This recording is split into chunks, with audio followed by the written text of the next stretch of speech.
Herkese merhaba arkadaşlar.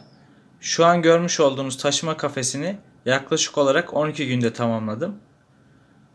Aşama aşama kısa videolarla nasıl yaptığımı kaydettim. Yapım aşaması bittikten sonra Çiko'yla biraz zorlu da olsa kendi rızasıyla taşıma kafesine girmesi için yaklaşık olarak 11 deneme falan yaptım. Çiko'nun kafese girip kafesin içinde sakince durmasıyla biten videomuz umarım hoşunuza gider. Henüz değilseniz kanalımıza abone olarak bizlere destek olmayı unutmayalım lütfen. Hepinize iyi seyirler. Hobi dünyası kırtasiye gibi yerlerde satılan 1 metre uzunluğundaki silindir çubuklardan aldım. Sonrasında bu çubukları 2'şer santim arayla işaretledim. Kıl testere yardımı ile tek tek hepsini 2'şer santim kestikten sonra kestiğim küçük parçaların iki tarafını da zımparaladım.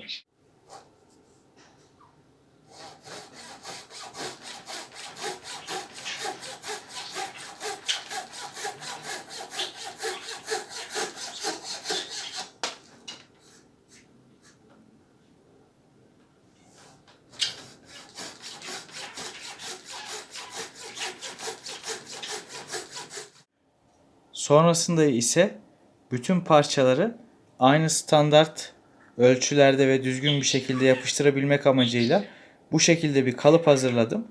Tek tek hepsini bu hizaya soktuktan sonra hızlı yapıştırıcı ile yapıştırarak daha sonra bunları da tekrar yan yana yapıştırmaya devam edeceğim.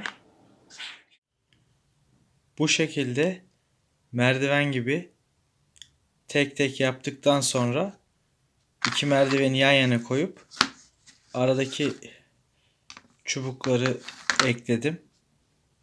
Şu an için 5 sıra oldu. Bunun yanında bu şekilde 3 sıra daha oldu mu bir yan taraf hazır olacak. Taşıma kafesinin bir tarafını merdiven şeklinde tek tek yaparak bitirdim. Sonra tekrar bir kalıp oluşturdum.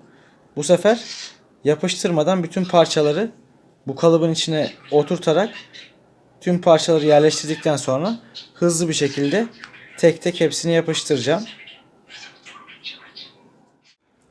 Hem görsellik hem de parçaların bütünlüğünü sağlamak amacıyla hazır olarak satılan çöp şişleri gerekli uzunluk ölçülerini alarak kestim ve aralarda kalan göze hoş gözükmediğini düşündüğüm yerlere hızlı yapıştırıcı ile yapıştırarak bu şekilde bir görüntü sağlamış oldum. Elimde bulunan hasır ipi oluşturan parçaları çözdüm. Sonra bu her parçayı daha önce yapıştırmış olduğum çöp şişlerin arasından tamamen etrafını dolayacak şekilde geçirdim ve onu da tekrar yapıştırdım. Böylece parça bütünlüğü ve değişik bir görsellik oluşturduğumu düşünüyorum. Dört yan tarafı birbirine yapıştırarak sabitledim. Sadece sağlamlaştırması kaldı. Sonrasında ise alt kısım için tamamen sabit bir parça. Üst kısım için ise iki sabit bir kapağı oluşturacak hareketli parça düşünüyorum. Şimdilik iyi gidiyor taşıma kafesimiz. Taşıma kafesinin tabanını sabitledim. Önce alttan delikler deldim.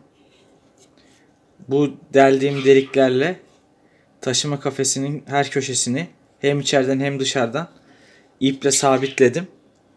Sonrasında tabana değen kısımları yapıştırıcı ile şu kısımları yapıştırıcı ile taşıma kafesinin yanlarıyla tabanı birbirine yapıştırdım. Sonra ipleri biraz daha sıkılaştırdım. Üst kısmı kapatmadan önce taşıma kafesimizin içine tünek ve sulukları da yerleştirdim.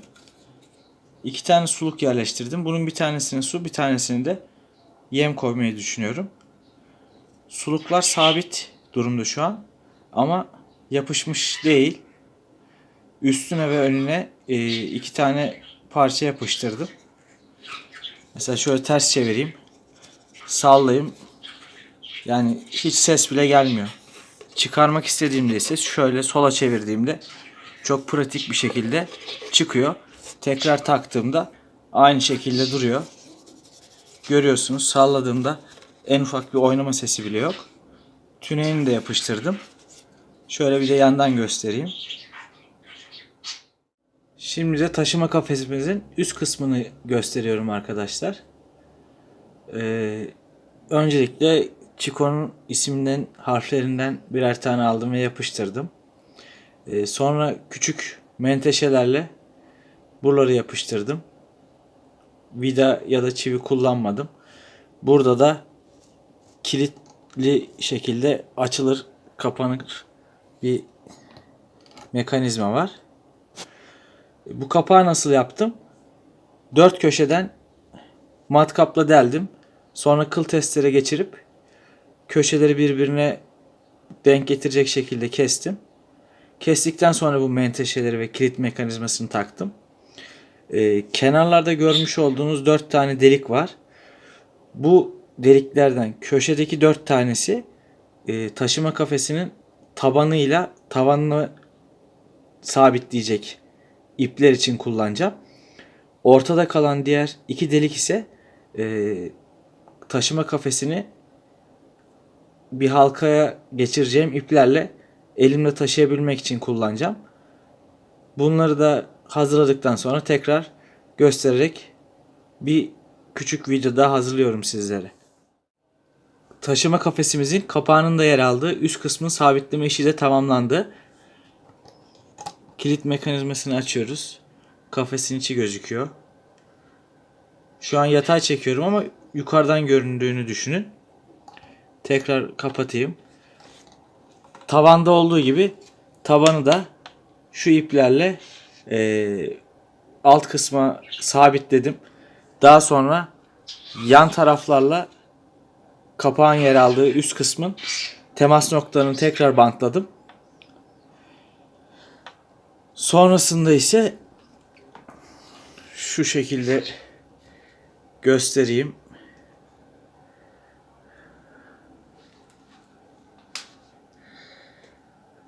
Az önce bahsettiğim deliklerden de ip geçirdim. İplerde de yine ahşap halkalar var. Bu şekilde kafesi elimizle taşıyabiliriz. Görünürde eksik olan tek bir şey kaldı. Soğuk ya da rüzgarlı havalarda kafesin açık olan yan kısımlarını kuşumuzun hasta olmaması, üşütmemesi için nasıl muhafaza edeceğimiz. Şu an havaların iyi olması ve hemen Chico'yu taşıma kafesine koyup bir yere götürmeyeceğim için onu önümüzdeki günlerde planlayıp, tasarlayıp uyguladıktan sonra yine sizlerle paylaşacağım. Deneme 11. Chico'nun ilgisini çeken farklı oyuncak, aksesuar, nesnelerle kendi rızasıyla alıştırarak kafesin içine sokmaya çalışıyorum. Kafesin ağzına kadar gelmesine rağmen henüz sevdiği hiçbir nesne onu kafesin içine sokturamadı. Aa!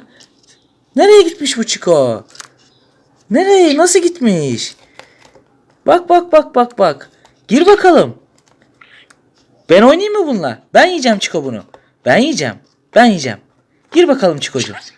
Gel. Hadi Chico, az kaldı. Kendin gireceksin. Gir bakalım içine. Aferin sana. Chico'cum. Ben de seni seviyorum Chico'cum. Gördüğünüz gibi biraz kafesin içine girdi diye hemen elimle kapağı tutup kapağını örtmeye çalışmıyorum.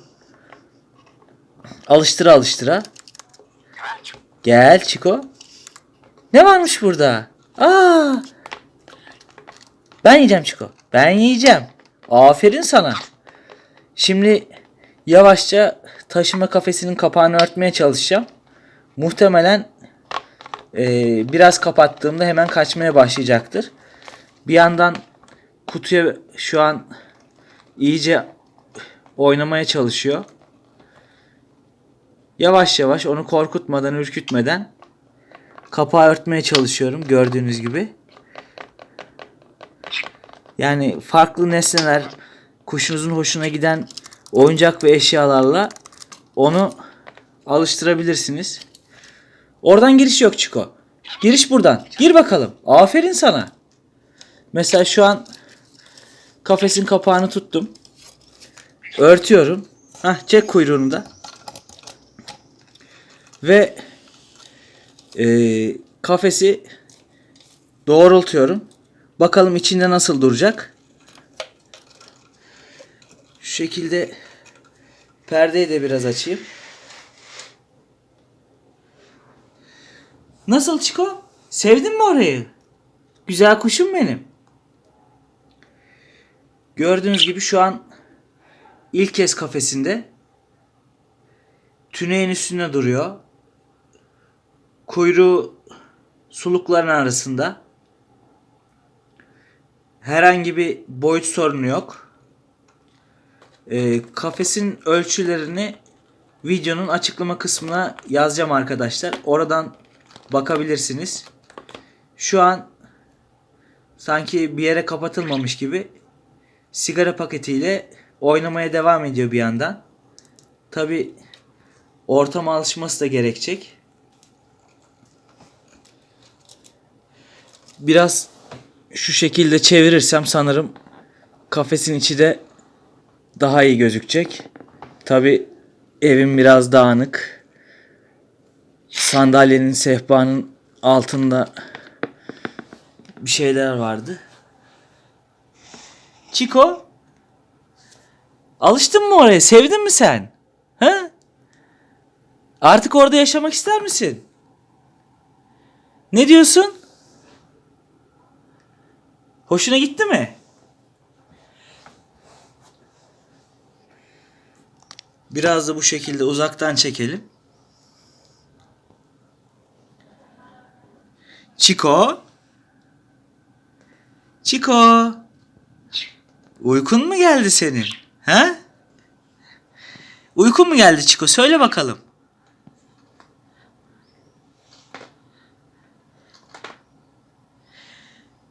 Yapmış olduğum gibi kuşunuzun sevdiği, ilgilendiği oyuncak nesnelerle onu alıştırarak bu şekilde bir kafesin içine ya da farklı yaptırmak istediğiniz bir şeye alıştırabilirsiniz. Her zaman olduğu gibi hem konuşmasında hem oyun oynamasında en önemli şey sabırdır.